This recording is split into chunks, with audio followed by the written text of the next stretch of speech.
Muito bem, pessoal. A partir de agora estamos ao vivo para todo o Brasil. Eu sou o professor Luciano Adley e esta é mais uma live do nosso curso de Física Geral. Na verdade, hoje nós vamos tratar de física contemporânea. Por isso, sejam todos bem-vindos. Nosso assunto de hoje é mostrar, histórica e conceitualmente, de modo bem breve, como se deu a passagem da física quântica, dos primeiros resultados que nós chamamos de física quântica, para aquilo que hoje nós tratamos por mecânica quântica. Mas isso é daqui a pouquinho.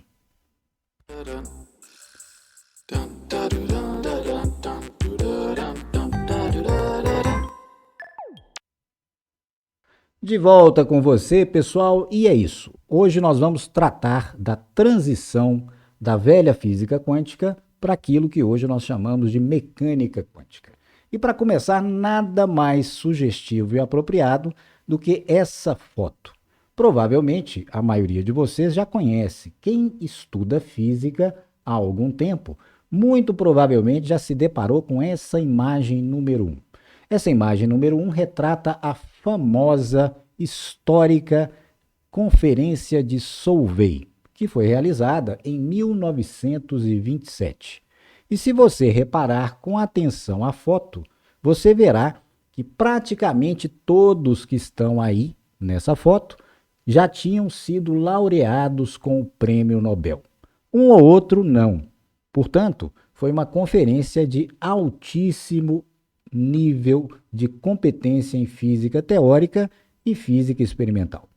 E nesse contexto, em 1927, se discutiam elétrons e fótons, que foi o tema dos debates, das palestras, das conferências realizadas em Solvay nesse ano.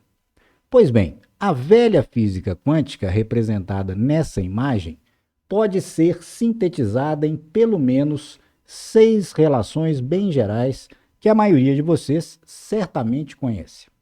A primeira delas é a chamada relação de Planck e Einstein, o famoso E igual a HF, relação de quantização da energia.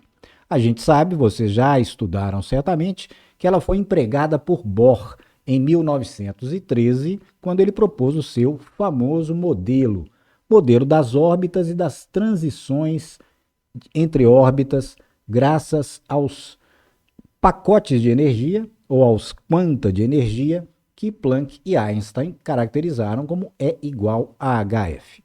Ou seja, Einstein vai caracterizar E igual a HF como quanta, ou como quantum de energia de uma onda eletromagnética.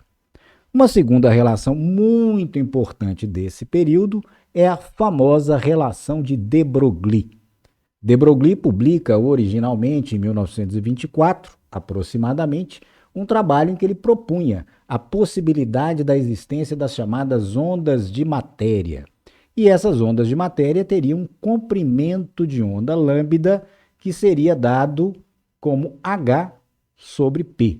E p, o momento linear de uma determinada partícula. Então, as partículas fundamentais, como o elétron, por exemplo, estaria associado um comprimento de onda de de Broglie.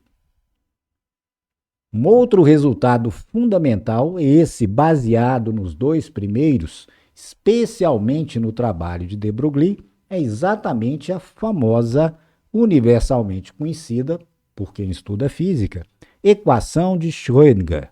Essa equação, que vocês provavelmente na física quântica já estudaram, é a equação mais básica com a qual se tratam problemas quânticos um pouco mais sofisticados.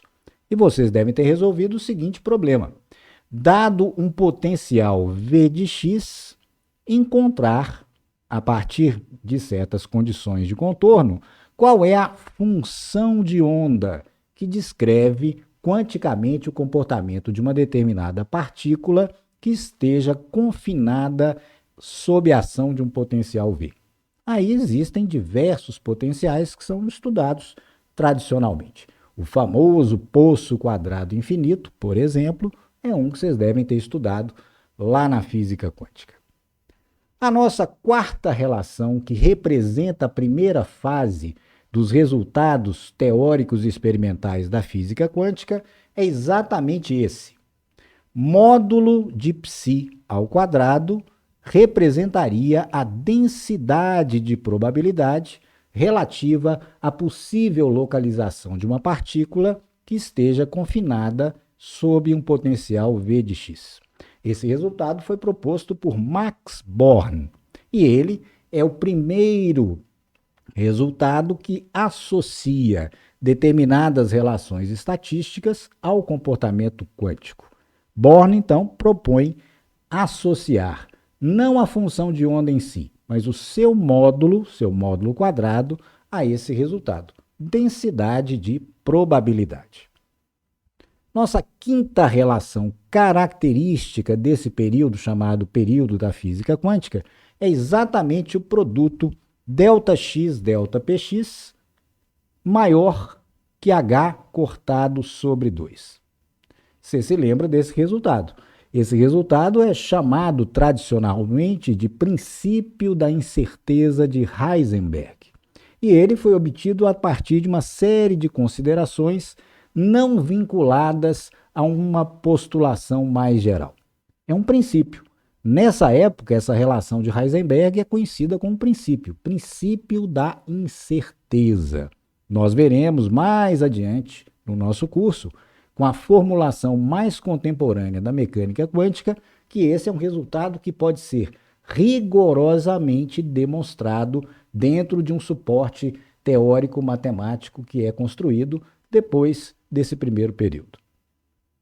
E, finalmente, essa sexta relação, que foi obtida por Born, Heisenberg e Jordan, que é um personagem muito importante desse período e que é pouco conhecido.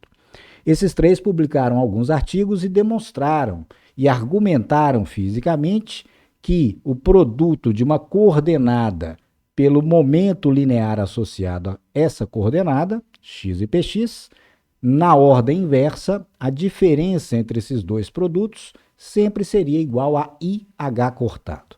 Lembrando sempre que I é a variável complexa. Nesse caso, esse conjunto de 6 relações e outras associadas a elas é que compõem o quadro teórico do que nós chamamos de física quântica. E ele vai perdurar aproximadamente até a virada para os anos de 1930. Exatamente no ano de 1930, e logo em seguida, aparecem dois personagens que vão mudar esse contexto, que vão alterar o quadro de resultados completamente soltos que havia no contexto da física quântica, algo como uma grande colcha de retalhos contendo resultados experimentais e teóricos, e vão construir uma estrutura autoconsistente do ponto de vista físico e matemático, em relação aos fenômenos quânticos. São eles Dirac, que aparece lá naquela foto, ele estava naquela conferência, e von Neumann, John von Neumann. Esse segundo aí, provavelmente, vocês não têm grande conhecimento. Ele não é tão popular quanto os físicos que a gente já citou. Von Neumann foi um matemático húngaro da mesma época em que todos esses físicos estavam trabalhando em fenômenos quânticos. E esses dois vão travar uma história muito interessante. Primeiro, o Dirac escreve um livro extremamente famoso, que é o livro considerado como obra seminal da mecânica quântica na versão contemporânea. O Dirac vai publicar um livro em 1930 chamado Princípios de Mecânica Quântica ou da Mecânica Quântica. E ele lança uma série de novidades nesse livro, nessa obra seminal. Ele vai lançar as ideias do que nós conhecemos como Ket e Bra, nesse livro de 1930. Ele vai utilizar operadores, um conceito extremamente novo ligado à álgebra linear. E vai introduzir a famosa função, aqui entre aspas, função delta de Dirac, que hoje é largamente empregada em vários contextos da física teórica. Por exemplo, na teoria eletromagnética. Quem já fez eletromagnetismo deve ter esbarrado lá com a famosa função delta de Dirac. Pois bem, Essa obra do Dirac vai iniciar a fase de estruturação da moderna, da atual, da contemporânea mecânica quântica. Mas no meio do caminho havia alguns problemas para se chegar lá. E quem apontou esses problemas foi exatamente o von Neumann. Veja só, 2 anos depois, o que ele escreveu. O método de Dirac, de forma alguma, satisfaz os requerimentos de rigor matemático. Veja só, ó a crítica dura feita pelo von Neumann, um grande matemático. Esse método de Dirac requer a introdução de uma função imprópria, a função delta de Dirac, com propriedades autocontraditórias. A inserção de tal ficção matemática é frequentemente necessária na abordagem de Dirac. Viu aí? O von Neumann vai escrever um livro chamado Fundamentos Matemáticos da Mecânica Quântica, exatamente para colocar em ordem, no sentido estritamente matemático, essa crítica profunda que ele fez à maneira como o Dirac usava o que hoje nós conhecemos como função delta. E para fazer isso, o von Neumann vai lançar mão de uma série de conceitos de álgebra abstrata e inovadores no campo da álgebra. Ele vai criar, por exemplo, e utilizar os chamados espaços de Hilbert, que são espaços adequados para se trabalhar com entidades matemáticas muito complexas, como a chamada função delta de Dirac. E vai corrigir aquilo que ele considerava como impropriedades e as críticas que ele fez à parte matemática do trabalho de Dirac. Ele vai recompor uma nova maneira de se estruturar do ponto de vista abstrato algébrico, em termos de espaços algébricos, a fundamentação matemática da mecânica quântica. Portanto, temos aí a união de 2 peças. A segunda, que escreveu uma obra para criticar o trabalho matemático do Dirac. E, na verdade, acabou complementando esse trabalho. É da fusão exatamente dessas 2 grandes obras, a de Dirac e von Neumann, uma com um aspecto físico, no tratamento e na abordagem inovadores da mecânica quântica, e o segundo com a parte matemática, com a estruturação rigorosa de espaços algébricos, que dá hoje toda a estrutura do que nós chamamos de mecânica quântica. Pois bem, como se deu, em termos concretos, para exemplificar, a criação dos novos problemas abordados como herança desses 2 trabalhos. Então vamos considerar um problema típico. Nós não vamos resolver hoje esse problema.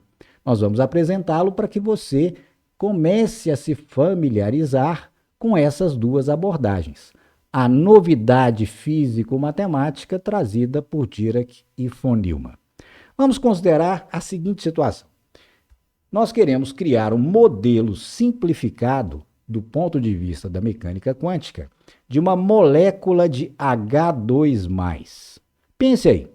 Tente imaginar como é que você conceberia quanticamente uma molécula de H2+. Como é que nós poderíamos tratá-la e operar com grandezas físicas fundamentais ligadas a essa molécula? Tente imaginar. H2+, que seria isso?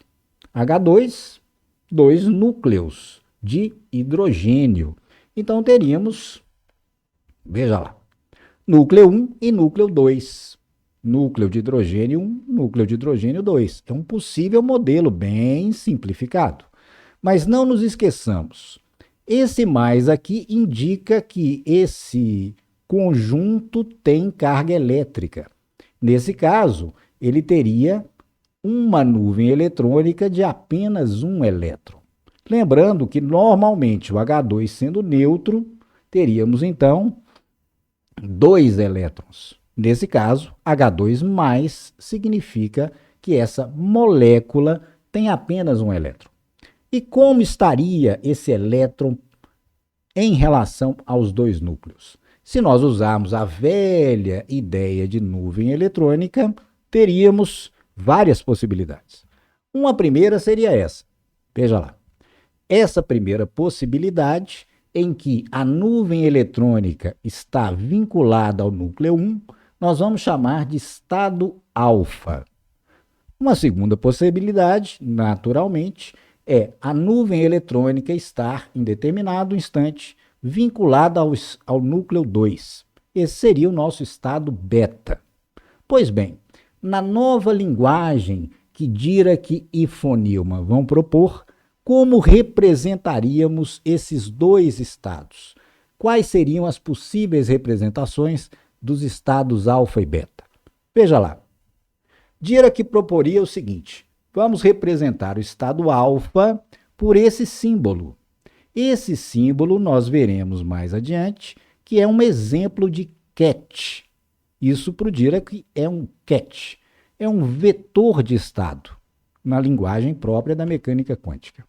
E estamos representando esse estado por uma matriz coluna, e representada pelos valores 1, 0. Seriam os elementos dessa matriz coluna. Se você considerar que isso representa o estado alfa, qual seria uma natural representação para o estado beta? Seria ket beta, o estado beta. Isso aqui é um vetor de estado, como se diz usualmente em mecânica quântica, igual a 0,1.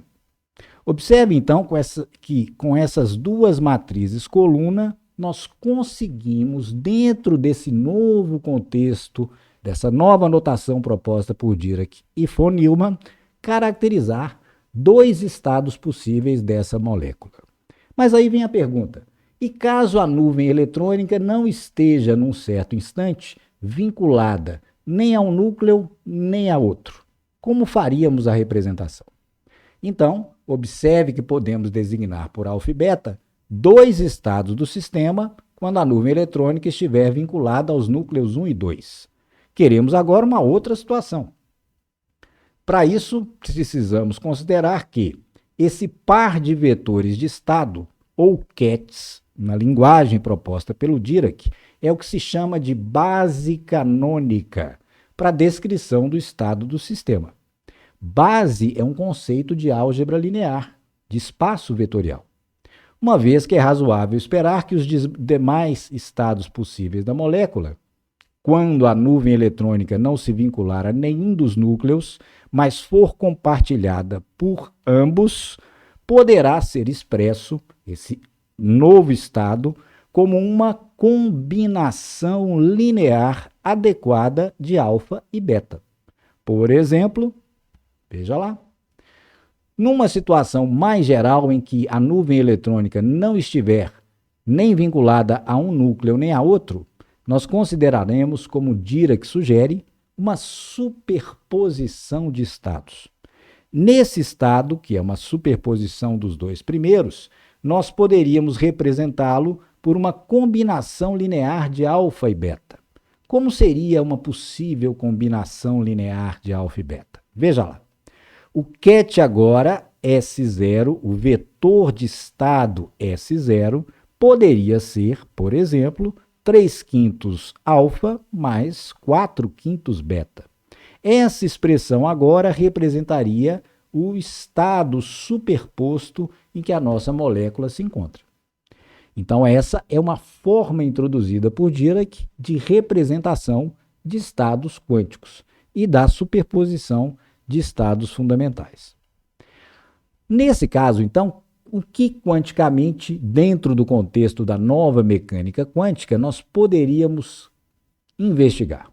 Primeiro, duas hipóteses.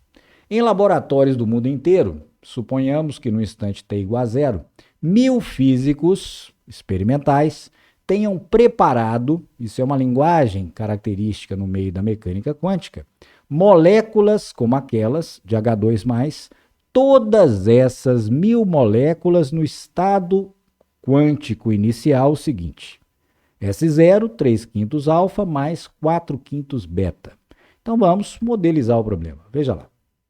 Então teríamos físico 1 cuidando da sua molécula 1, físico 2 da molécula 2, físico 1000 da molécula 1000. Lembrando, primeira hipótese, todas as moléculas que estão sendo observadas e medidas pelos respectivos físicos, todas elas têm como estado quântico inicial esse estado S0 superposto. Segunda hipótese, um bom físico teórico agora fez a hipótese de que o chamado operador hamiltoniano do sistema H2+, considerando que E0 uma constante com dimensão de energia, é representado matricialmente por, veja lá, nosso físico teórico teria construído, com base, obviamente, em argumentos teóricos, o operador hamiltoniano associado a esse sistema quântico, a molécula de H2+, representado matricialmente nessa forma. Então, o que temos aqui? Uma matriz, veja lá. Essa matriz é a representação de H. H é o chamado operador hamiltoniano. Nesse caso, então, seria uma matriz composta pelos elementos 3E0, E0, E0, 3E0. E0 é uma constante com dimensão de energia. Viu aí duas hipóteses. Primeira, 1000 físicos prepararam cada um uma molécula de H2+, no mesmo estado inicial S0, aquele que a gente mostrou na situação anterior. Segundo item de hipótese do problema. Para esse sistema, um físico teórico admite que o operador hamiltoniano é expresso dessa maneira. Com essas duas hipóteses do problema, o que podemos investigar? Primeira questão. Qual a probabilidade de que a nuvem eletrônica, num instante posterior a T0, esteja vinculada a um dos dois núcleos? Ou seja, das 1000 moléculas, lembra-se, foram 1000 preparadas. Muito provavelmente, em quantas delas a nuvem eletrônica poderá ser encontrada vinculada ao núcleo 1 ou ao núcleo 2? Metade? 60% para um, 40% para o outro? Etc. Esse é um tipo de questão que, dentro do novo contexto da mecânica quântica, baseada, principiada pelos trabalhos de Dirac e von Neumann, a gente consegue responder. Segunda questão. Se os 1000 físicos, num dado instante, medirem a energia de suas moléculas, que valores irão encontrar? Como será estatisticamente a distribuição desses valores? Segunda questão fundamental que pode ser respondida com a nova abordagem da mecânica quântica. Questão 3. Naquele instante T0, onde o experimento começa, um dos 1000 físicos mediu a energia de sua molécula, daquela que ele tinha preparado, e encontrou o valor E0. Nesse caso, é possível prever-se o estado futuro do sistema, ou seja, da molécula? A gente conhece o estado inicial S0. E, nesse caso, se você medir a energia da molécula, tendo encontrado esse valor, o que se pode dizer a partir daí sobre o estado futuro da molécula? É possível fazer essa previsão? Sim. Quarta questão. Se duas grandezas físicas, A e B, por exemplo, energia e momento angular, são medidas simultaneamente, tendo incertezas ΔA e ΔB, qual é a relação entre os valores dessas incertezas? Essa é uma questão que também pode ser respondida agora. Se você se lembrar lá do comecinho, nós destacamos o antigo princípio da incerteza de Heisenberg, que vinculava posição e componente do momento linear associado àquela coordenada, x e px, por exemplo. Hoje, no contexto da mecânica quântica, existe uma relação de indeterminação entre duas grandezas físicas quaisquer que sejam medidas num sistema quântico. Não necessariamente posição e momento linear. Podem ser, por exemplo, energia e momento angular, ou qualquer outro par que você consiga medir simultaneamente num dado sistema quântico.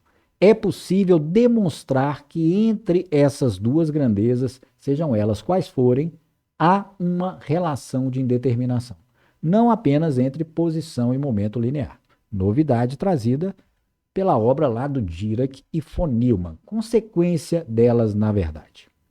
E uma última questão.